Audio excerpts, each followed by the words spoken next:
I got beats deep in my soul. I got love. Hello, everyone, and welcome back to Socially Wired with me, Vanessa, and Tiago. We are back this week to talk about all things tech, social media, and well, did I say tech? Yeah. So, Tiago, how are you? And how's everything? You've been busy for the past weeks, creating content, building that personal brand content creator stuff. Tell me.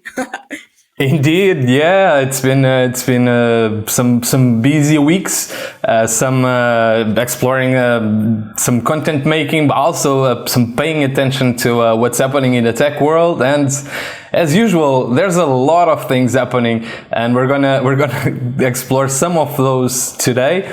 But the world seems to be changing very rapidly, and we've got some new products. Some might say that it's the new iPhone moment, and I'm excited to hear your thoughts about it.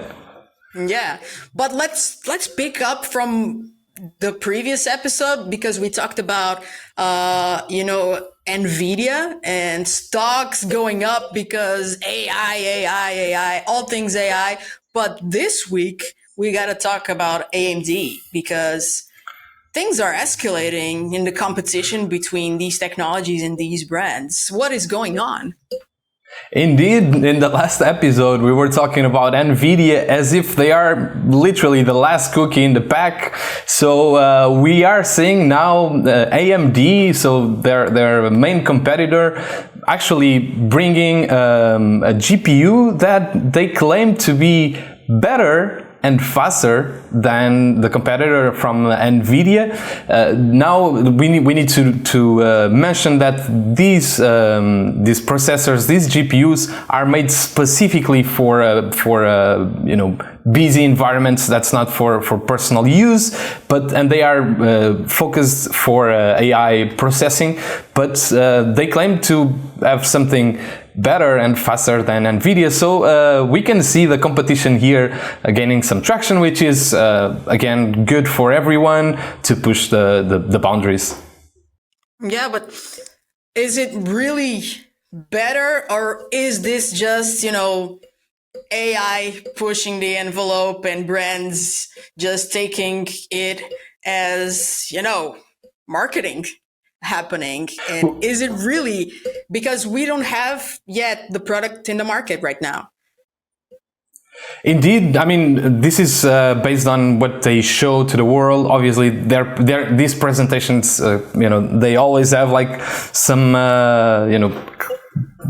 They claim something that it might or not be accurate, and it's in specific conditions.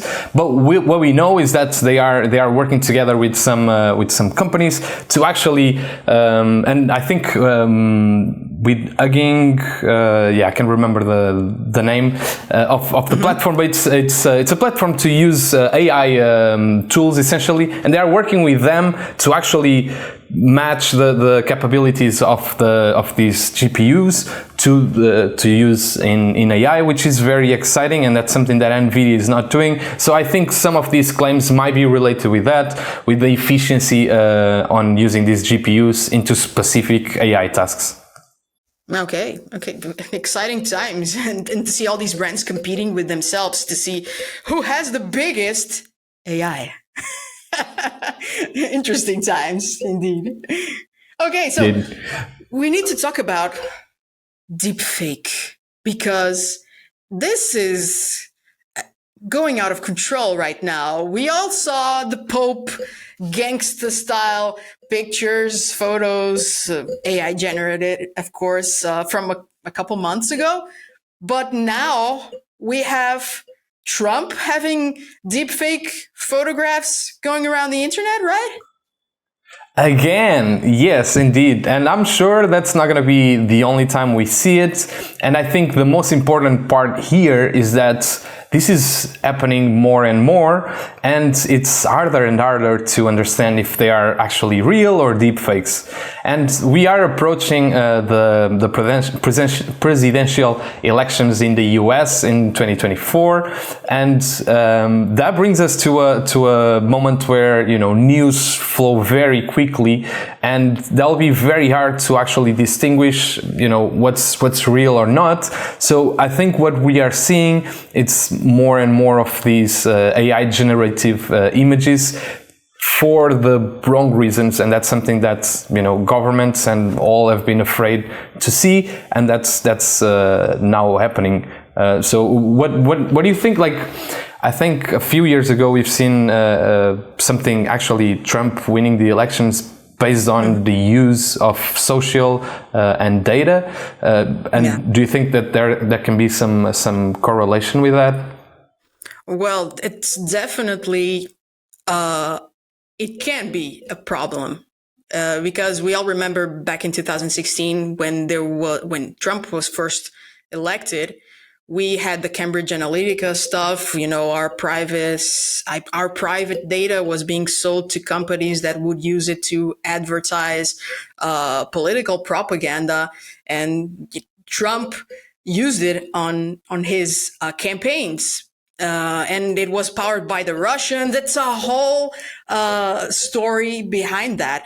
And now we have another moment in history where there's a presidential election going on in the US, and we have AI.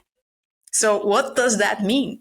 Because back then, the data was used to advertise. So they could reach audiences and spread fake news related to each campaigns. And now we have photographs generated by AI. So this is a threat because it can be used for evil. But I'm just, it's scary, but at the same time, it's what is going to happen? Are people going to use it like this? And I don't know. My curiosity and my expectation is that somehow governments find some way to regulate this, because we've been talking about this, you and me.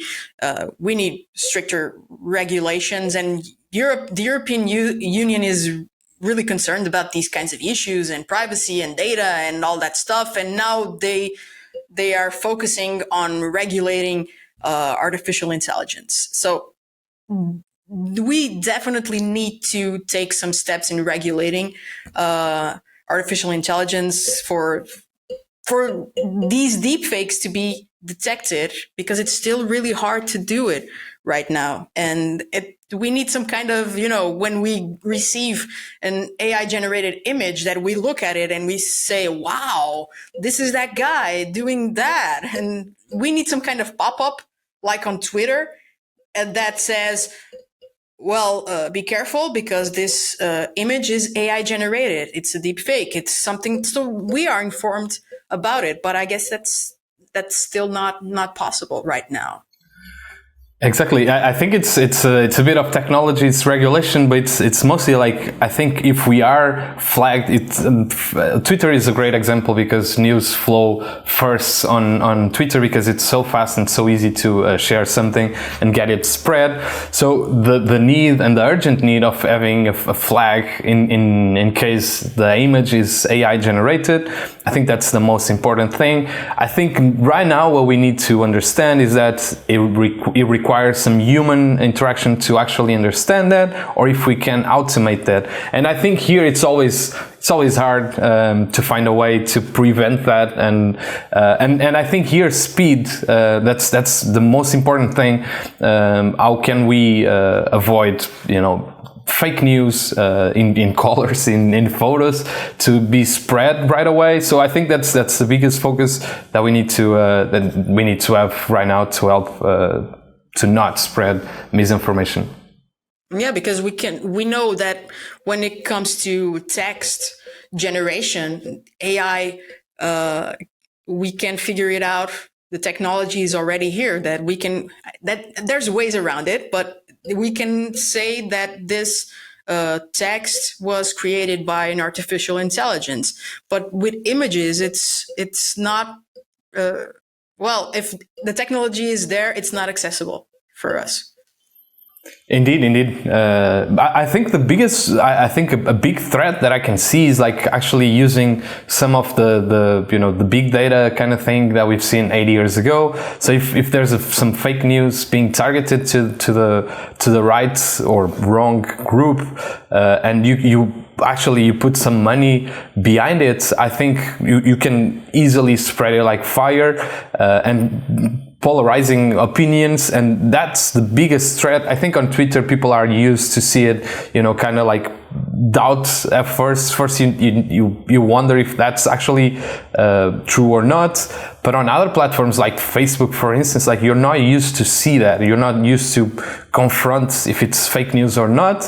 And with ads being or pushing fake news and fake photographs, I think we have a big threat that we need to find a solution for it.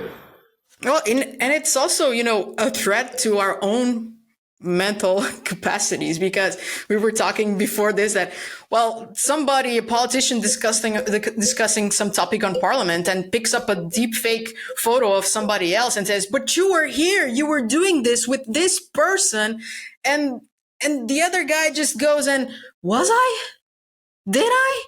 Because, life happens, and now we have images we see what we want, and it generates something that it pretty much looks like you and your body doing things that, well, who knows? So I think there's many perspectives going around of how this can impact our lives, not just the political side, the technology side, the ethics side, but also our mental health sake, our own health.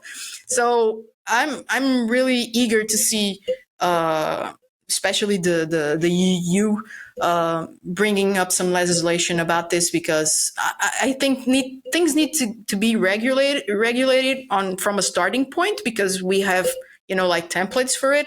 Then we need to evolve, because this is uncharted territory for us right now, I think. So I'm expecting something for safety purposes. Yeah, I hope that we see some advances here, but that's not all kind of worrying news. There's some actually good uses of AI, and one of them is actually a new tool called Flare AI, which essentially helps us to just include a product. So let's say that we have like a bottle of water, or like we got a perfume. We take the product photo, and then we can change the background, or we can change how it's interacted in the photo. So we can have like a hand holding a bottle, or like a body or something that is AI generated. And this not only improves on speed of the content creation itself, but also, and I think that's where it can be actually very interesting, it helps on inclusivity. So a lot of times we don't see the representation of a specific ethnicity. Ethnic group, ethnicities, yeah. And now we're going to be able to do that, I think, for specific targeting. So some markets, so we can think of like clothes brand like H&M that are spread all over the world, and when they are targeting something in Portugal or in Belgium, or I don't know, in the UK, they can target in a different way than they do in India or in the US or in Brazil.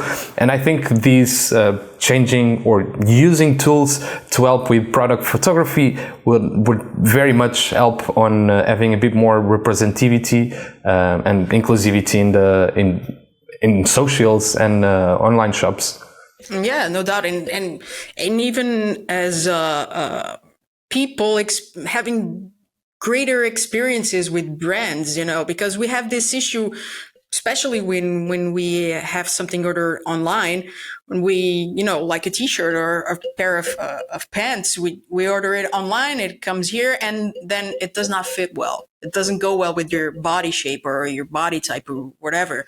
And then it's a hassle to send it back, and you have to pay the shipping costs and everything. But with this kind of technology, we might have some more accurate, you know, ways to see if that product, that pair of pants, fits your body and it looks good on you, and you would feel great by just seeing that it looks good on you from the get-go. But I think this is really, really good to establish new type of relationships with customers, because it really makes things go faster, and the experiences itself would be, I think, if everything goes smoothly, will be great experiences between brands and customers. So I'm really excited for that. And also, I know it might be a little bit off topic, but by having these types of technologies implemented into brands, I think we can reduce production, or content production, especially video costs, because it will be cheaper for brands to create content where they have to generate some type of some body type, some color skin, something like that. We just prompt it, and it would be cheaper, because I'm not saying we shouldn't have real models and stuff like that, but let's be fair, not all brands have money, cash flow, to create these big video ad campaigns and bring people in, and not all of us have, so I think by having access to these technologies, we will have smaller brands with lower budgets creating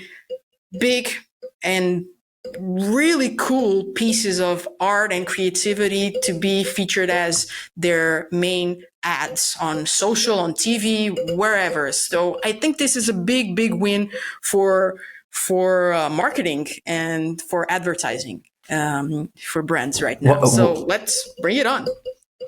While you were saying that, like I just said, like I think it's a good idea. Actually, it might just be like a business idea for someone that listens to it. Which is, imagine that instead of seeing a model which you might not look like, or you might not, have the same kind of body shape or something. What if that model is actually you? So let's say that you create your own avatar with your body shape, and then you would go to, and we were talking about H&M, we can go to Inditex Group, which they have like a wide range of brands. What if you could use your avatar in their website? So actually you could try any clothes by like seeing how that fits into you. So now, instead of each brand having to create specific things, you would have like your avatar, like, you can have like a specific pose. Maybe that's a pose that you like. You don't identify yourself, with that like gangsta position or like sexy, like, no, you look like more natural, or maybe you're a bit shy. You can see how you look like with those clothes in your own avatar. I think this can be like an interesting business idea, perhaps. Yeah, no doubt. You heard it first here. Okay, so bring those royalties to us. We deserve it because we are bringing you content and business ideas. Make it work. But yeah, definitely. And continuing to talk about content creation, Adobe. Again, I feel we will talk about Adobe every week for the next years, because we thought that Adobe was like, sitting still while DaVinci and other content creation platforms were, expanding and growing. And now we see Adobe, they are worried, and they are asking their customers, what do they want to see implemented on their platforms? And I feel we have news like every day. So what are they bringing us this week, Tiago? Yeah, they keep on delivering, and it's very impressive. As a professional, you kind of need the tools, and they've been pushing the envelope for a while on like bringing tools that we need. And with AI, for a while, like we thought that they were like getting behind the race, but they are actually pushing it and bringing new tools kind of every week.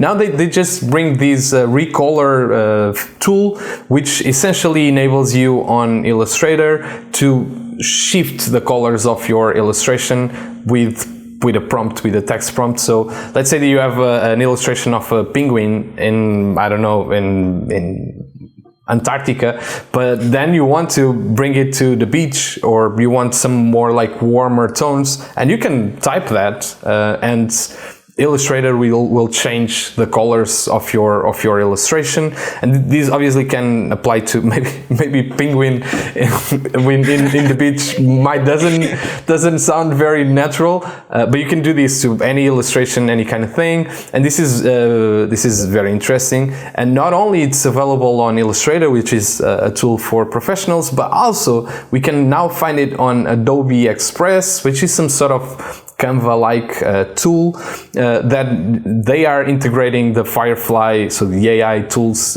in there. So I guess for a part of the users, they might not even need to open Photoshop or Illustrator for their needs. I know that you've been using Adobe Express every now and then. What's your take on that?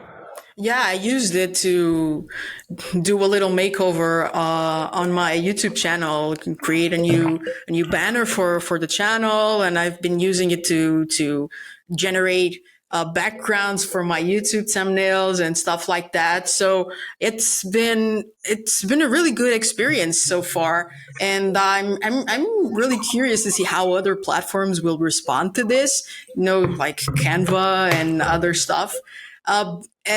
Well, while my experience there has been good, not what I want to have, I think there's still room for improvement always, but definitely better than Microsoft Designer. And I think that is not a hard thing to Indeed, accomplish. I think it's a I want to address something, because I've been seeing this on social, and I think I need to give a thumbs up to Adobe, because they are exploring their community of content creators so well on social media. Because I know about these new features for Adobe products because I follow some of the influencers or video creators or creators of any kind. And I know of these new features because I watched their content, and I think Adobe has been really good in gathering this community of creators and having them use the tools, and then boost the tools into mainstream media. That, to me, the right way to use influencer marketing is by having people from your own community of followers, fans, customers, whatever, using the products, really using the products, knowing what they do, and then present it to the world. So props and thumbs up to Adobe for using their community the right way on social. This is how you do it. I think in marketing in general, like anytime that I scroll TikTok for over 5 minutes, I get to see an ad from Adobe Illustrator, which is or After Effects for like targeted for TikTok style things. So I see these dude like dancing. Do you want to see this effect? It was done in Adobe After Effects. And then you actually see a bit of a tutorial, and I think they are doing marketing right. They are being very focused on their community and what's happening with AI, and actually taking advantage of that, being very quick to adapt. And I think it's great for everyone. So the Adobe tools are not cheap, but they are made for professionals, and they are getting better and better by the day. Well, I need to ask you this. Do you think we will ever have a tool from Adobe that is not, for professionals, that are for, like not professional content creators that are just starting? Because I know Adobe Express might, close that gap for what I'm seeing, because Canva is a cheaper tool, and you can do a lot of stuff, not professional stuff. But do you think Adobe will try to get into that? Yeah, I didn't think too much about it. You're right with Adobe Express, kind of getting into that semi-pro users, I would say.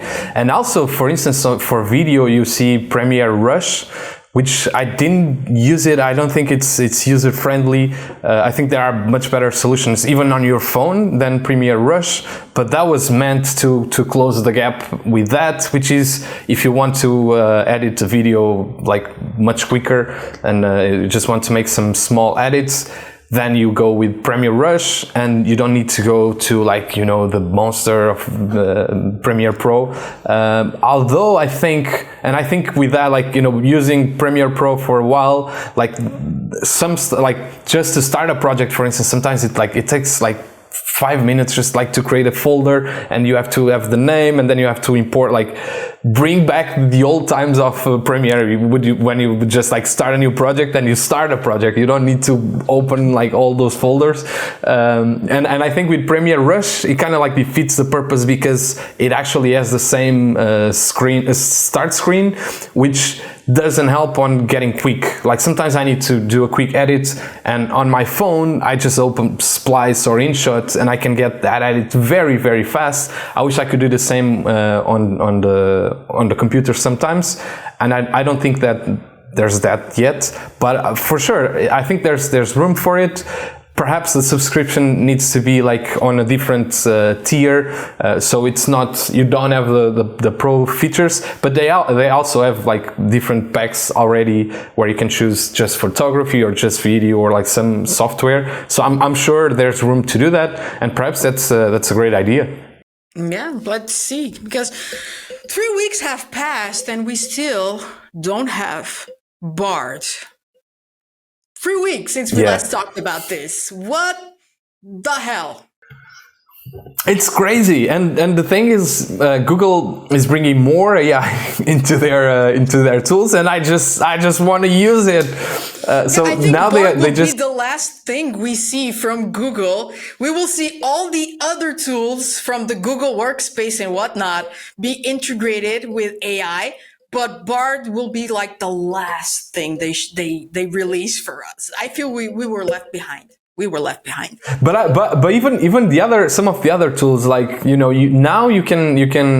they are rolling out the search on, so using Bard with the search, which that's what it was made for. I mean, I think that's just what we are waiting for, to have smart search. And I don't want to know what's the weight of green peas. I want give me the juice. I don't want to read a blog entry that's so 93. I want to give me the juice. I'm asking you something, search for me and give me the answer.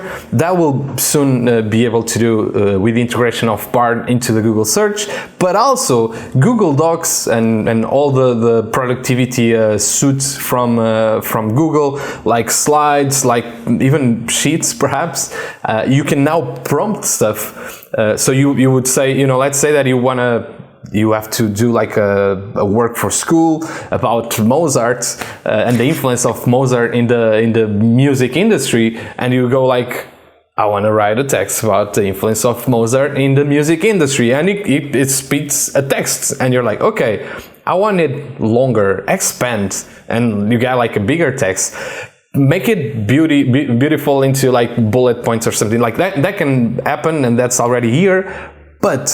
And the bad news is that it's not available for us yet, for most of us in Europe. And I had to dig a little bit deeper into understanding why. And the reason is because the EU wants to have more regulation and needs more time for that to roll out in Europe. And that's why we are not seeing it yet. Now, does it suck? Yes, very bad. It sucks really, really, really bad, because I told you last time we spoke, I've been using ChatGPT with the browse feature, with the Pro subscription model. and it fails me all the time. It's terrible. It is terrible. It forgets what we were talking about and gives me outputs that I don't know where they came from. Sometimes they came from a conversation that we had like 5 days ago. It's terrible. It's worse than Bing. Okay. And Bing is not my cup of tea as well. Okay, I use it for research purposes, but I would like to have everything on the same platform. That is why I'm paying for ChatGPT. I want to see all those features incorporated in the same thing. I don't want to be, using this and that and have all kinds of windows on my computer. I want to do it all. I want to have that conversation in that same window and have the results that I need. And ChatGPT right now is not delivering that. It fails all the time. It has all kinds of errors, and it's just not good. It's not good. It's a hassle to use it. And Bing, well, it's good because it researches for things, but when you do a Google search regarding what you asked Bing, the results are always better.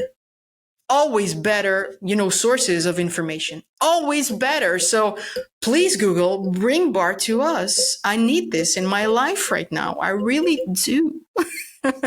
Or maybe it's please Brussels, just let it go on the Congress. Just make it easier. Just approve just make it happen, please. Yeah, You sort your stuff out. Yeah, we need Google. We need AI. We need AI. We need Google to come into this full throttle and bringing us what we need. Because I'm pro regulation. I think we need to have some kind of control over things so it doesn't become the next Skynet and destroys and takes over the world. But just give us a little juice. Come on. Yeah, actually, some of these concerns with privacy, they are fair. These concerns, they make sense, and even brands like organizations like Google and Microsoft themselves, they are reporting that some of their employees are having some privacy, some data breach by misusing it.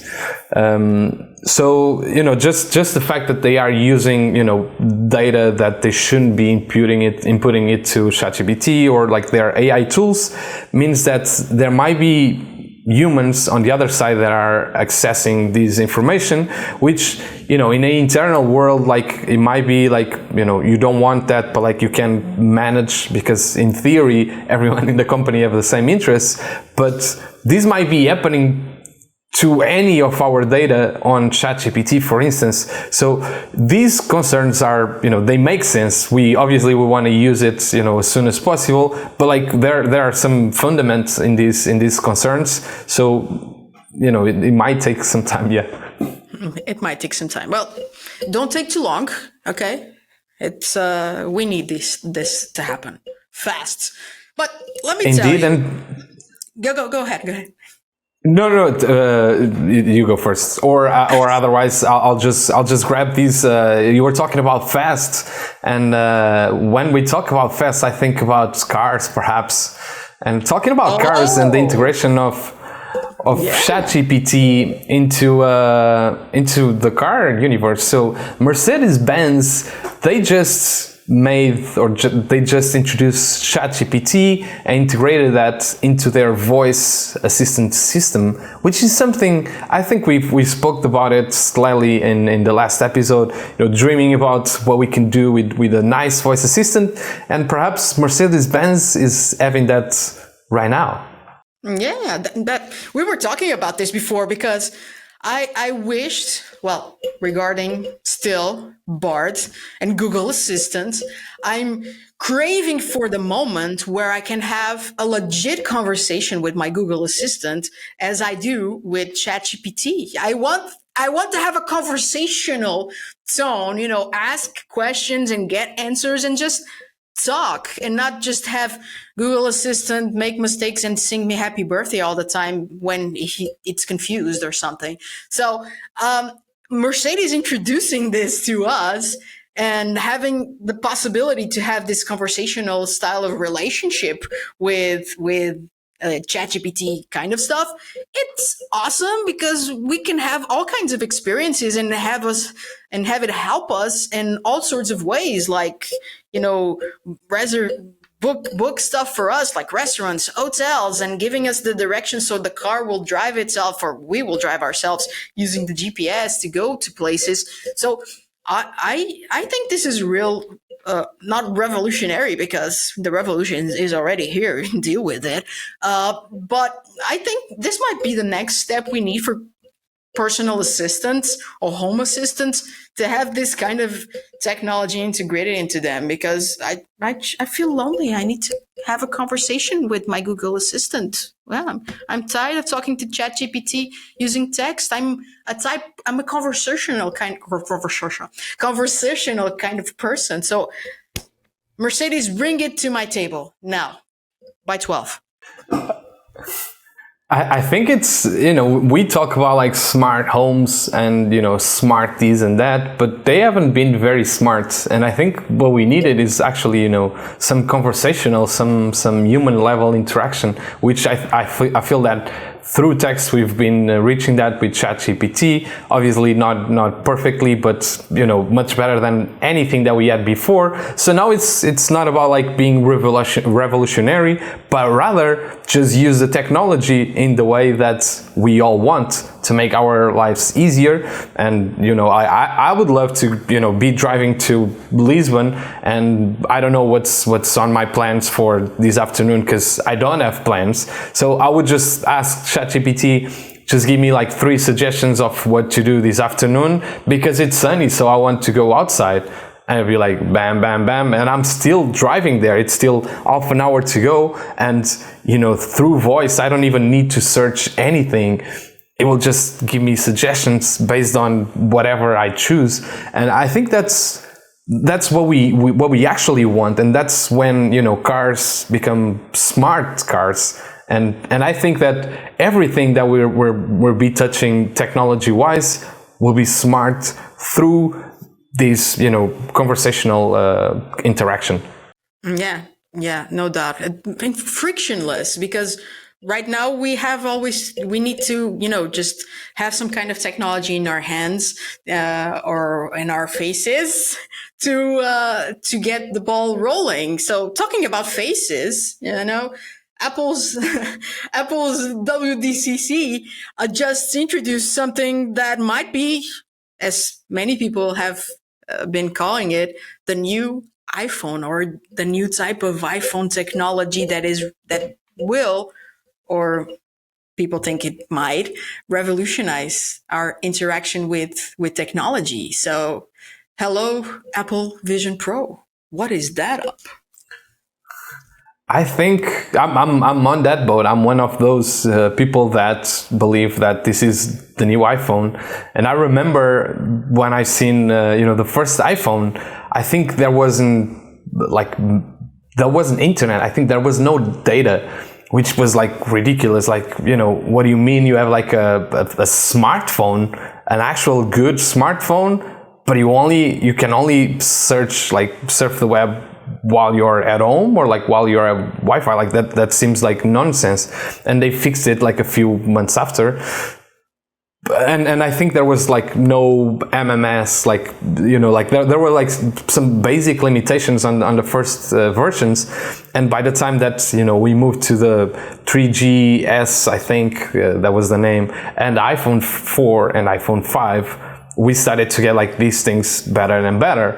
And with Apple Vision Pro, essentially we're looking to a face mask device with a bucket load of cameras and sensors. And essentially what they propose that they will do is that they will remove perhaps the screens that we see, because we'll have screens just in front of us.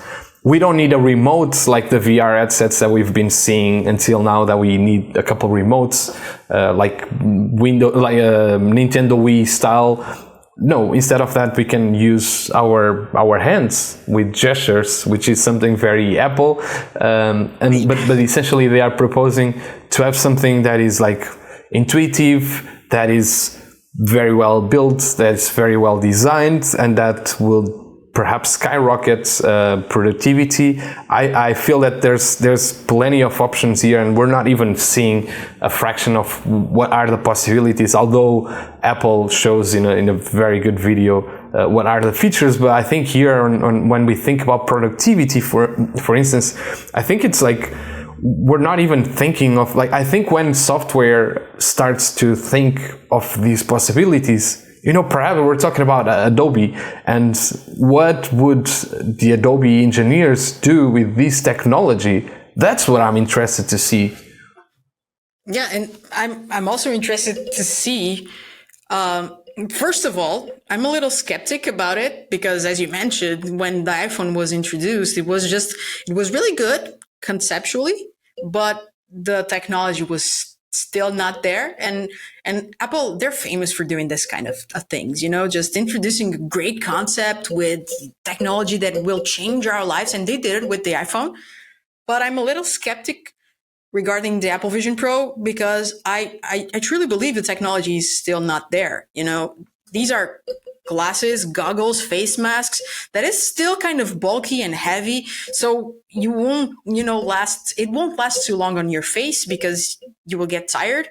And there's a battery that you have to carry on in your pants to keep it plugged, and the battery life is not that good. So, and even, the apps and the technology that drives this thing, or they claim they is driving it's this thing, I think we are not quite there yet, but I won't be surprised if a year from now, when the pre-sale starts, they will have figured something out. Not the whole specs that we saw on the video, but lots of them. So, but right now, I don't think they have the technology to put this into market, or what they're claiming. I think if they put it on the market right now, it would be like the Tesla trucks all over again.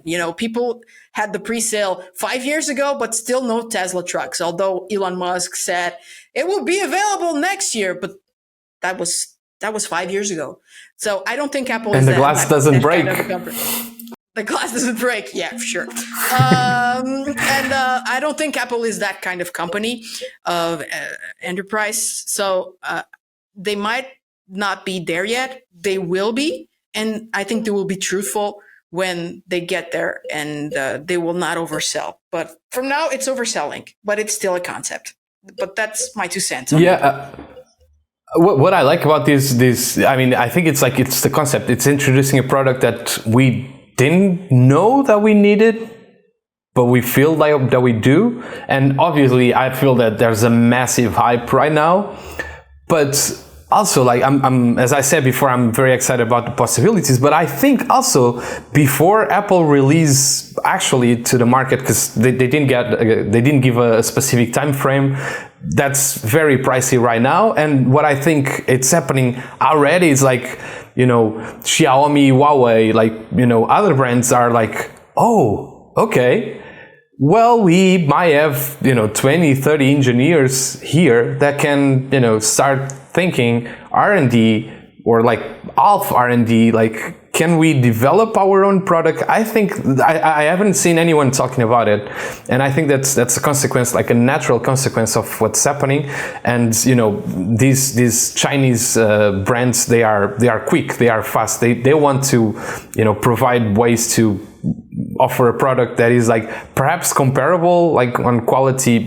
Obviously the quality is not the same, but like provide kind of a similar lower entry experience with like for a much cheaper price. And I think that will push eventually Apple to release perhaps versions with a more generous price not for professionals, or even make them like deliver the product faster than they would if there wouldn't be competitors. I'm very excited to see other brands what they would do, because then when you think about like big brands, can Google deep on something like that. And I would be very, very curious to see. So I think here, and again, there's it's a lot about hype and people believing that this would change the world, but I think that there's enough people thinking that this will be the next iPhone to start actually to put a lot of engineers into R&D into their own companies.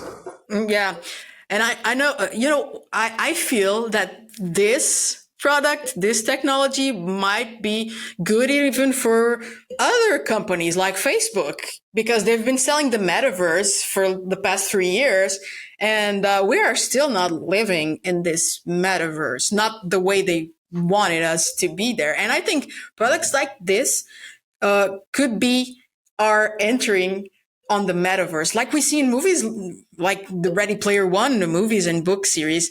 And so this might be good for Facebook as well, because people will finally live in their metaverse, where they've been spending a lot of big bucks to do R&D to make things happen. And I think Apple Vision Pro might be that next step for that. And I'm also curious to see what happens when this super immersive experience goes live.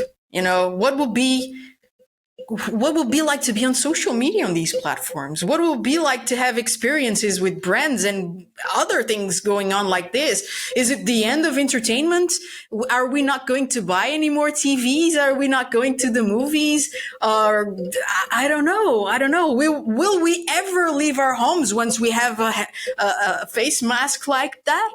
What is going to happen? I'm so curious to see what the future brings, and I think that we are one of those places in history that it can be an iPhone moment, and things will certainly change really, really fast if that triggers this development that we are seeing. And I'm just really excited for what's coming and how we will adapt to it and grow with it. Yeah, I think there's still there's still enough time for us to adjust to that. But I'm very excited to see how media consumption changes. Suddenly if we are in a 360 environment, or if we can, would that change? Because we've seen a little bit of that, some 360 concerts kind of thing. So you feel that you're having that experience, but now, perhaps, and if it gets more on the mainstream, we might be changing the way we interact, and perhaps then how would we go to the cinema? Like, do we actually need to go to the cinema? Because we're talking about the image quality. It's on the V1.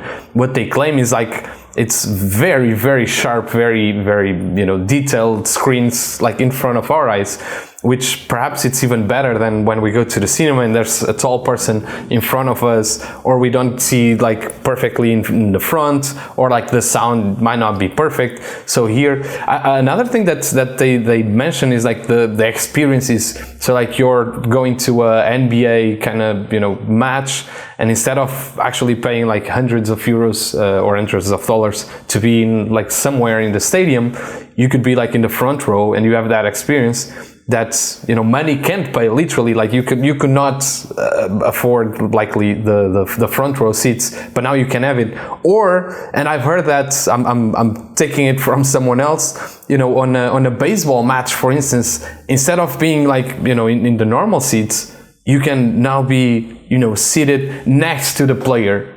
It actually opens opportunities that it wasn't possible before. And I think this is remarkable. This might be opening a new way to interact. And again, if that goes that deep, that shapes the way we interact, the way we go out. Perhaps we don't go out as much. It might shape a little bit society.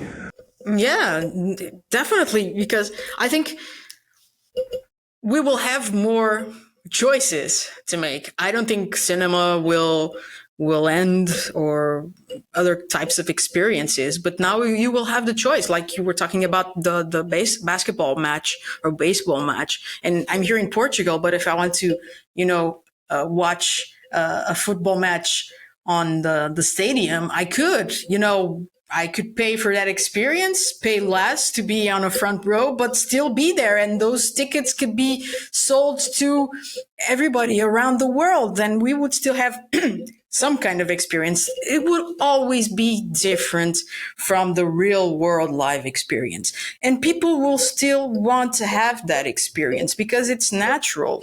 We are humans. We interact with the world and with nature surrounding us. So I think we will have choice. We will have choice and we will be able to experience things that we did not have the possibility to do before because we have geographic boundaries. But we will have choice, which is also not a very good thing because too many choices lead to procrastination and stuff. But yeah, I think we just need to learn how to interact with this technology so it helps us instead of burning us out. So I'm excited. Let's see what it brings, but still skeptical. Let's see where this leads us and if Apple in fact has something like this to sell to us next year or in the next 2 years. I don't know. Yeah, can wait for it, and can't wait to see what's happening more in the tech universe, because that's all we've got today for you guys. I hope you enjoyed to hang out with us. Don't forget to subscribe Vanessa's channel here on YouTube, but also on Instagram. Do the same thing on my channel, Tiago Talks Tech, here on Instagram, here on YouTube, but also on Instagram and TikTok. And it was a pleasure, as usual, to be here with you. I don't know if, Vanessa, you have anything to say? Well, just see you soon. Hope you liked it. And adios, beautiful internet people.